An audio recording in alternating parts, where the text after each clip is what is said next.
Quote, absolute power corrupts even when exercised for humane purposes. The benevolent despot who sees himself as a shepherd of the people still demands from others the submissiveness of sheep. Close quote. Good men driven by a desire for benevolence encourages the centralization of power. The corruptive temptation of power is made worse when domestic and international interventions go wrong and feed into the hate and envy that invade men's souls when the love of liberty is absent. Those of goodwill will work to help the downtrodden, do so not knowing they are building a class of rulers who will become drunk with their own arrogance and a lust for power. Generally, only a few in a society yield to the urge to dictate to others and seek power for the sake of power and then abuse it. Most members of society are complacent and respond to propaganda, but they unite in the democratic effort to rearrange the world in hopes of gaining benefits through coercive means and convince themselves they are helping their fellow man as well. A promise of security is a powerful temptation for many. A free society, on the other hand, requires these same desires be redirected. The desire for power and authority must be over oneself alone. The desire for security and prosperity should be directed inwardly rather than toward controlling others. We cannot accept the notion that the gang solution endorsed by the majority is the only option. Self-reliance and personal responsibility are crucial. But there is also a problem with economic understanding. Economic ignorance about the shortcomings of central economic planning, excessive taxation and regulation, central bank manipulation of money and credit, and interest rates is pervasive in our nation's capital.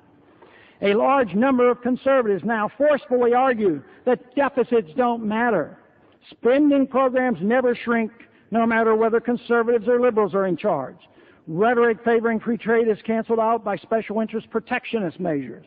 Support of international government agencies that manage trade, such as the IMF, the World Bank, the WTO, and NAFTA, politicizes international trade and eliminates any hope that free trade capitalism will soon emerge.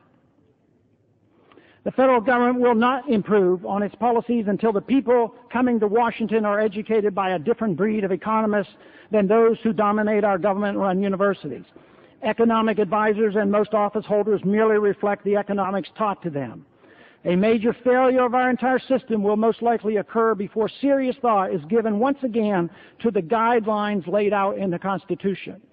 The current economic system of fiat money and interventionism, both domestic and international, serve to accommodate the unreasonable demands for government to take care of the people. And this, in turn, contributes to the worst of human instincts, authoritarian control by the few over the many.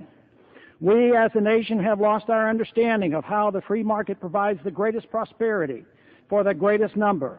Not only have most of us forgotten about the invisible hand of Adam Smith, few have ever heard of Mises and Hayek and Rothbard, individuals who understood exactly why all economic ups and downs in the 20th century occurred, as well as the cause of the collapse of the Soviet Union.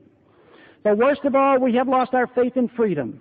Materialistic concerns and desire for security drive our national politics. This trend has been sharply accelerated since 9/11. Understanding the connection between liberty, prosperity, and security has been lost. The priorities are backwards. Prosperity and security come from liberty. Peace and the absence of war come from a consequence of liberty and free trade. The elimination of ignorance and restraints on do-goodism and authoritarianism in a civilized society can only be achieved through a contractual arrangement between the people and the government, in our case, the U.S. Constitution. This document was the best ever devised for releasing the creative energy of a free people while strictly holding in check the destructive powers of government.